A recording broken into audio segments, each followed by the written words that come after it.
Hello दोस्तों, स्वागत है आप सभी का हमारे यूट्यूब चैनल करियर केयर्स में।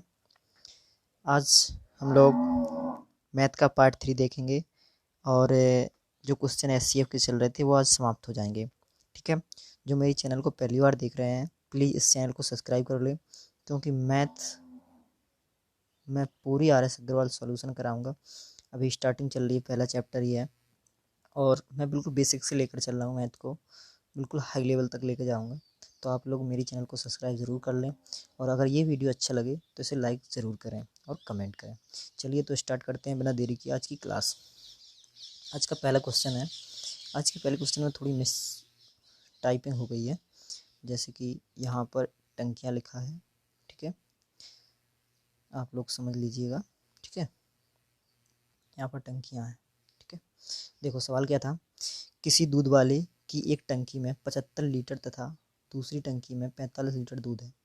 उस बड़े बर्तन की माप क्या होगी जो दोनों टंकियों के दूध को पूरा पूरा माप सके। हमें उस बर्तन की धारता बतानी है, वो कितने लीटर का बर्तन होगा जो इन दोनों के दूध को पूरा पूरा माप सके। ठीक है, तो इसे निकालने के लिए हमें ऐसा बर्तन चाहिए, जो ऐसा ही धारता वाला बर्तन चाहिए जो इन दोनों को काटे, मतलब इन दोनों को विभाजित करे। ठीक है, तो वो कौन सी क्या हो सकता है, इनका मासा ही हो सकता है। मासा क्या होता है, इन दोनों को काटे वही तो मासा है, जो विभाजित कर दे इनको पूर्णतः वो इनका मासा होगा। तो इनका मासा निकालेंगे, तो निकाल लो इनका मासा। जैसे 45 और 75 का मासा निकालना है।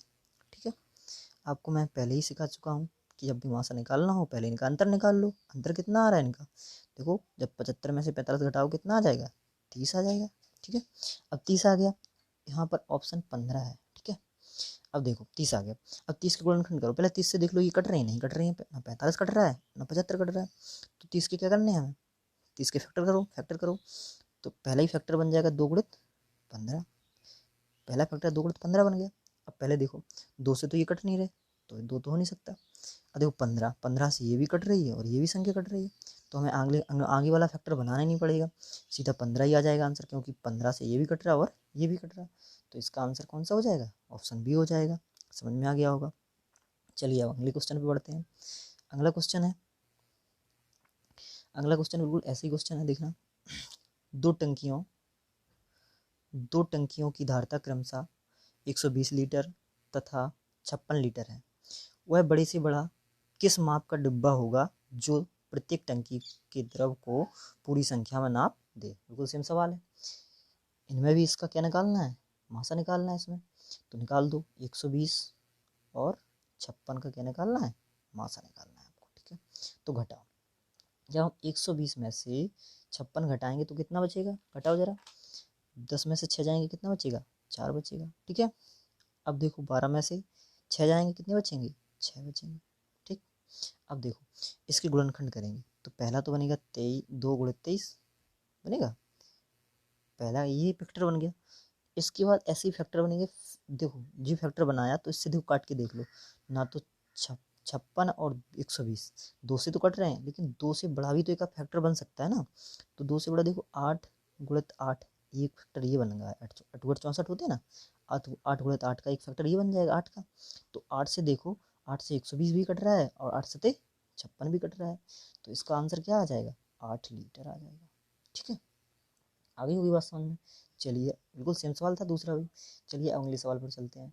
अगला क्वेश्चन क्या है, अगला क्वेश्चन है आज 3 ड्रमों में क्रमशः 2527 लीटर, दूसरे में 1653 लीटर, तीसरे में 2261 लीटर दूध है। वह बड़े से बड़े डिब्बे, यहाँ पर मिसप्रिंट हो गया, बड़े से बड़े डिब्बा क्या होगा जो ड्रम के दूध को पूर्ण संख्या में नाप दे।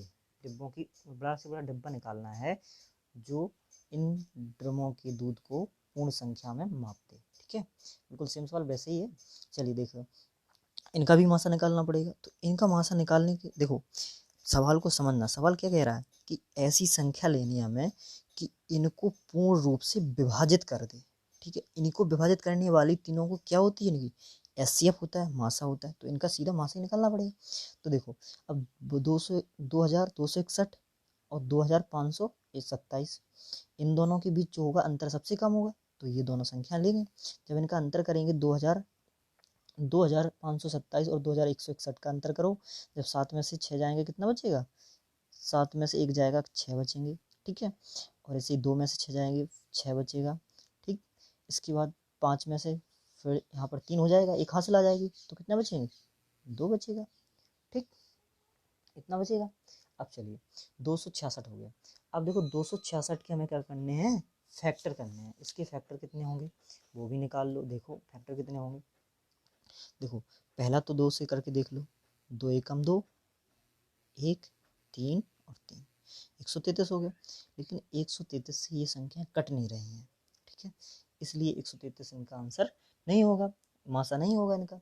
तो आगे फैक्टर करो, इसका फैक्टर निकलेगा 19 से करके देख लो, 19 का निकलेगा 19 एकम, पहले भाग दो 19 का, 19 एकम 19, कितना बचेगा 7, 19 चौक 76, ठीक है, मतलब 19 गुणित 14, ये फैक्टर ये बन गया। ऑप्शन में दिया होगा आपको, ऑप्शन से करना जल्दी सॉल्व हो जाएगा, ठीक है। अब देखिए ये आपका क्या बन गया, फैक्टर बन गया। तो इससे देखो 19 से जो संख्या है वो ये भी विभाजित है, ये भी विभाजित है और ये भी विभाजित है, तीनों संख्या विभाजित है। 2527, 1653 तथा 2261, ये तीनों संख्या किससे विभाजित है, 19 से। अतः इनका एचसीएफ कितना हो जाएगा, 19 हो जाएगा। एचसीएफ कितना हो जाएगा, 19 हो जाएगा, ठीक है। अब देखो जब 19 हो गया तो मासा भी इनका 19 हो गया, तो आंसर भी क्या हो जाएगा, 19 ही हो जाएगा। समझ में आ गया होगा। चलिए अब अगले सवाल पे बढ़ते हैं। अगला सवाल क्या है, अगला सवाल है, सबसे अच्छा सवाल यही है। देखो एक व्यक्ति को पेट्रोल के 403 लीटर, डीजल के 465 लीटर तथा मोबिल ऑयल के 496 लीटर को एक दूसरे के साथ मिलाए बिना पूर्णतः समान माप के डिब्बे में इस प्रकार भरना है कि प्रत्येक डिब्बा पूरा भर जाए। ऐसे कम से कम कितने डिब्बों की आवश्यकता होगी। इसमें भी ऐसे ही निकालना है, इनका मतलब कॉमन नंबर निकालना है। कॉमन नंबर क्या होगा, मासा होगा इनका, तो मासा निकाल लो। सबसे इनका मासा निकालने के लिए हमें उन दो संख्याओं को लेना है जिनका अंतर सबसे कम है। तो देखो 465 और 496 का जो अंतर आएगा वो कितना आएगा, 465 में से 496 में से 465 घटाओ, 6 में से 5 जाएगा 1, ठीक, 9 में से 6 जाएगा 3, ठीक, और 4 में से 4 जाएंगे कितना बचेगा, एक भी नहीं बचेगा, ठीक है। तो 31 आ गया। अब देखो 31 आ गया, तो 31 के हमें क्या करनी है, फैक्टर करनी है। 31 के कोई फैक्टर बन सकता है, नहीं बनेगा। तो इसका देखो 31 से ये संख्याएं कट रही हैं, ये भी देख लो। देखो 31 से ये काट के देखो पहले, ठीक है। तो ये काट के देखो 31 कट जाएगी, कैसे कट जाएगी, देखो यहाँ 13 का गुणा करके देखो, 13 एकम 13, 3 हासिल आ गई, एक हासिल 3 आ गया, एक हासिल आ गई, 13 39 और एक हासिल जुड़ जाएगा, कितना हो जाएगा 40, देखो कट गई। ऐसी दूसरी भी कटेगी और तीसरी भी कटेगी, ठीक, ये सारी संख्या कट जाएंगी, ठीक। तो इसका जो मासा आएगा वो कितना आ जाएगा, 31 आ जाएगा। अतः इसका आंसर भी कितना हो जाएगा, 31 ही हो जाएगा, ठीक है। आ गया होगा समझ में। चलिए अब आगे बढ़ते हैं अगले सवाल पे। ये सारे सवाल RS अग्रवाल के हैं, ठीक है। और अब जो अगले वीडियो में करेंगे वो हम एलसीएम से लेंगे सवाल, और फिर इसके बाद जो वीडियो होगा वो एलसीएम और एचसीएफ दोनों के होंगे सवाल। चलिए इस पर बढ़ते हैं। ये सवाल कौन सा है, सवाल देखते हैं। ये देखो ये जो सवाल है कह रहा है इसमें 78 सेंटीमीटर, 104 सेंटीमीटर, 117 सेंटीमीटर तथा 169 सेंटीमीटर लंबी धातु की 4 छड़ों को अधिकतम लंबाई की बराबर छड़ों में काटने पर प्राप्त सभी छड़ों की अधिकतम संख्या कितनी होगी। तो इसमें भी क्या निकालना है, मासा ही निकालना है। तो एचसीएफ निकालना है, ठीक है, क्योंकि हमें क्या बोल रहा है, समान संख्याओं में बोल रहा है, मतलब इनका कॉमन नंबर पूछ रहा है हमसे, ठीक है। तो इनका कॉमन नंबर निकालने के लिए इनका क्या करना पड़ता है, मासा करेंगे। तो देखो मासा करने की सबसे सरल विधि क्या बताएंगे, उन दो संख्याओं को लो जिनका अंतर सबसे कम है। तो देखो यहाँ पर 104 और 117 के बीच सबसे कम अंतर है। जब हम 117 में से 104 को हटाएंगे तो इनका जो अंतर निकल के आएगा 13 निकल के आएगा, ठीक है। आ गया। अब देखो अब हमसे पूछ रहा है कितनी क्षण चाहिए। इनका देखो मासा आ गया 13, 13 के गुणनखंड एक गुणित 13 ही बनेगा, और 13 से ये संख्या कट रही हैं तो इसका मासा भी कितना हो जाएगा, 13 ही हो जाएगा। अब हमसे क्षणों की संख्या पूछेंगे कितनी क्षण हमें चाहिए। तो देखो हमें इन सबको मापना है। अब क्षणों मतलब क्षणों की संख्या पूछी है। लंबी धातु की 4 क्षणों को अधिकतम लंबाई की बराबर क्षणों में काटने पर प्राप्त सभी क्षणों की अधिकतम संख्या कितनी होगी। मतलब समान समान लंबाई काटने हैं।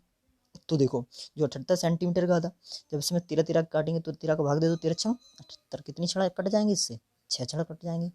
ऐसे ही 13 का भाग हम 104 में देंगे, कितने बढ़ जाएगा, ये जाएगा 8 बढ़ जाएगा। 13 का भाग जब 104 में देंगे कितनी हो जाएगा, 8 बढ़ जाएगा। प्लस ऐसे ही 117 में देंगे तो नारी 117 9 बढ़ जाएगा। आगे चलते हैं। ऐसे 13 का भाग 169 में देंगे तो कितनी बढ़ जाएगा, 13 का वर्ग वर्ग होता है 169, तो 13 बढ़ जाएगा। ठीक है, अब देखो इतनी क्षणें बन रही हैं, 6 8 9 और 13, इन सबको जोड़ो तो कितनी क्षणें प्राप्त होंगी, 8 से 14, 14 में 9 जोड़ो कितने हो जाएंगे, 23, 23 में 13 जोड़ दो कितने हो जाएंगे, 36, कितने हो जाएंगे, 36 हो जाएंगे। तो इसका आंसर कितना हो जाएगा, 36। समझ में आ गया होगा। चलिए अब बढ़ते हैं अगले सवाल के ऊपर। अगला सवाल क्या है, अगला सवाल है, ध्यान से पढ़ना। अगला है 105 बकरियां 105 बकरियां 140 गधे तथा 175 गायों का को एक नदी के पार ले जाना है। एकमात्र बड़ी नाव के उपलब्ध होने के कारण इस कार्य को संपन्न करने हेतु नाविक शर्त रखता है। मतलब क्या है, नाव चलाने वाला शर्त रखता है कि प्रत्येक फेरे में वह केवल एक ही प्रकार के, मतलब प्रत्येक फेरा जो करेगा वो एक ही जानवर, अगर गाय ले जा रहा है तो गाय ले जाएगा, बकरी ले जा तो बकरी ले जाएगा, तथा गिनती में समान अधिक से अधिक पशुओं को ले जाएगा।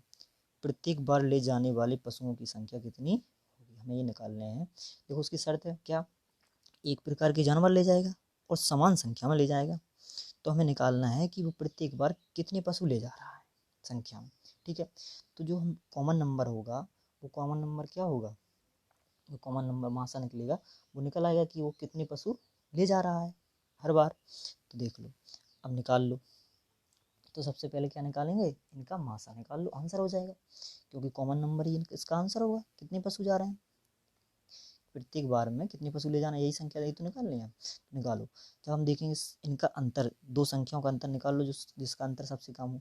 इसमें बराबर बराबर अंतर आ रहा है, चाहे 105 140 ले लो, चाहे 175 और 140 ले लो, अंतर कितना आएगा, 35 ही आएगा। ठीक है, दो संख्याओं का अंतर कितना आएगा, 35 आएगा। तब 140 में से अगर हम 105 घटाएंगे तो अंतर कितना आएगा, 35 आएगा। अब देखो क्या 35 से ये तीनों संख्याएं विभाजित हैं, अगर विभाजित हो रही हैं तो इनका मासा कितना हो जाएगा, 35 ही हो जाएगा। 35 हो जाएगा तो आंसर भी कितना हो जाएगा, 35 हो जाएगा। ठीक है, क्योंकि प्रत्येक बार वो कितने पशु ले जाएगा, 35 पशु ले जाएगा। ठीक है, अब देखो 105 भी विभाजित हो रहा है, क्योंकि 135 में जब 3 से गुणा करते हैं तो 105 ही आता है। और 35 में अगर हम यहाँ 8 से गुणा, यहाँ अगर हम 4 से गुणा कर दें, 35 में अगर 4 से गुणा कर दें, सॉरी अगर 4 से गुणा कर दें तो 140 भी आता है। ठीक है, और अगर हम 35 में 5 से गुणा कर दें तो 175 आता है। तो इसका मासा क्या होगा, एचसीएफ क्या हो गया, 35 हो गया। तो इसका आंसर भी कितना हो जाएगा, 35। वो प्रत्येक बार कितने पशु ले जाएगा, 35 पशु ले जाएगा। ठीक है, समझ में आ गया होगा।